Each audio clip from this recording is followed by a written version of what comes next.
यीशुको साथमा क्रुससम्मको यात्रा आज 16औं दिन। शीर्षक दयनीय अवस्थादेखि छुटकारासम्म। दयनीय हुनु भनेको त्यस्तो अवस्था हो जुनबाट प्रभुको अनुग्रहद्वारा बाहेक छुटकारा पाउन सकिँदैन। सन्त पावलले जीवनभित्र बास गर्ने पापको प्रभावबाट छुटकारा पाउने उत्कृष्ट इच्छा गर्दा यस्तै प्रकारको चिन्ता व्यक्त गरेका छन्। तिनले आफ्नो शारीरिक र खोक्रो स्वभावबाट छुटकारा पाउनका निम्ति सङ्घर्ष गरे। छुटकारा र उद्धार येशूको रगतले हाम्रा सबै अधर्मबाट हामीलाई पखालेपछि मात्र आउँछ। यो सत्य हो कि पापको शक्तिले त्यसको पासो र प्रबोलनद्वारा निरन्तर हामीलाई यातना दिदछ। मानिसको दोष यो छ कि हामी आफ्नो पाप स्वभावको भ्रष्टता र कमजोरीको शिकार बन्दछौँ। त्यसै कारण सन्त पावलले यसरी पुकार गरे, हाय म कस्तो दुखी मानिस, यस मृत्युको शरीरबाट मलाई कसले छुटाउला।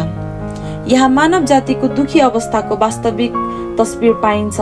हाम्रो मनलाई कुतकुताउने विज्ञापनहरू वा बलात्कार, अङ्गभङ्ग, हत्या गरेका घटनाहरू हेर्न हामीले टेलिभिजन खुले पुग्छौँ।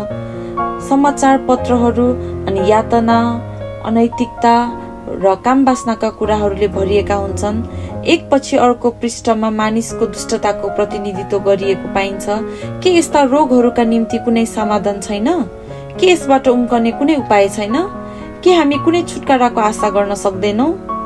के हामी शुद्ध व्यवहारको, नैतिक र आत्मिक जीवन जिउने सपना देख्न सक्छु? यो सम्भव छ? यसुलाई हेर्नुहोस्, के त्यति मात्र हो? के त्यति सजिलो छ? के हामीले गर्नुपर्ने अरू कुराहरू पनि छन्? के परमेश्वरले हामीबाट अरू कुराको पनि आशा गर्नुहुन्न? केही पनि आशा गर्नुहुन्न? यसो पापका शक्ति र प्रभाव हटाउन क्रुसमा मर्नुभयो, उहाँ गाडिनु भयो र हामीलाई नयाँ जीवनको आशा दिन मरेकोबाट फेरि जीवित हुनुभयो। अहिले उहाँ पिता परमेश्वरको दाहिने हातपट्टि बस्नु भएको छ। उहाँले त्यहाँ बसेर के गरिरहनु भएको छ? उहाँले पिताको अगाडि हाम्रो पक्षमा मध्यस्थ बिन्ती गरिरहनु भएको छ। ख्रीष्ट येशूका मध्यस्थ बिन्तीको सूचीमा हाम्रा नाउँहरू छन् र उहाँले आफ्ना पितासँग हामीले हाम्रा सङ्घर्षहरू, कठिनाइहरू र निराशाहरूबाट बचाउने बिन्ती गरिरहनु भएको छ। यसैले हामी असल लडन्तमा लागिरहौँ। हामी आफ्नो कमजोरीद्वारा छलमा नपरौँ। साहस गर्नुहोस् र परमेश्वरमा हाम्रो निम्ति जुन प्रतिज्ञाहरू छन् त्यसलाई समाति राख्नुहोस्। पवित्र धर्मशास्त्रले भनेको वचन याद गर्नुहोस्। उहाँमाथि भरोसा राख्ने कोही लाजमा पर्ने छैन। यो पवित्र समयमा अनुग्रहको सिंहासनमा जानुहोस् र उहाँमाथि भरोसा राख्न सिक्नुहोस्। उहाँको असीमित शक्ति र अनुग्रह हामीलाई दियोस् भनी प्रार्थना गर्नुहोस्।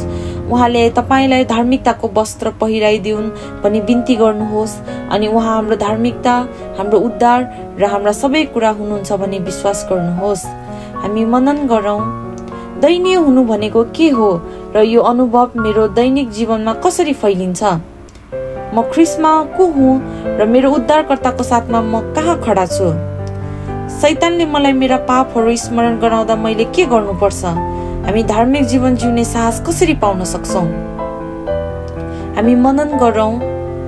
म सर्वशक्तिमान परमेश्वरको अघि आफैलाई शुद्ध र धार्मिक राख्न सधैँ कठोर परिश्रम गर्नेछु अनि मलाई नम्र बनाउन यीशु ख्रीष्टको रगतको माग गर्दछु। मेरा उपलब्धि र सफलताहरूमा घमण्ड गर्ने छैन। यसको विपरीत उहाँको कृपाको निम्ति उहाँप्रति म धन्यवादी हुनेछु र म सधैँ उहाँको कृपामा भर पर्नेछु। हामी प्रार्थना गरौँ। हे स्वर्गमा बस्नुहुने पिता, मलाई शक्ति दिनुहोस् कि म कहिले हरेस नखाऊँ, तर तपाईँले मेरो पक्षमा मध्यस्थ बिन्ती गर्नुहुन्छ भनी जानेर म तपाईँको दयामा भर परूँ। मेरा कठिनाइहरूमाथि विजय पाउन मलाई सहायता गर्नुहोस्। तपाईँको अनुग्रह र कृपाको निम्ति धन्यवाद। येशूको प्यारो नाममा म प्रार्थना गर्दछु। आमेन।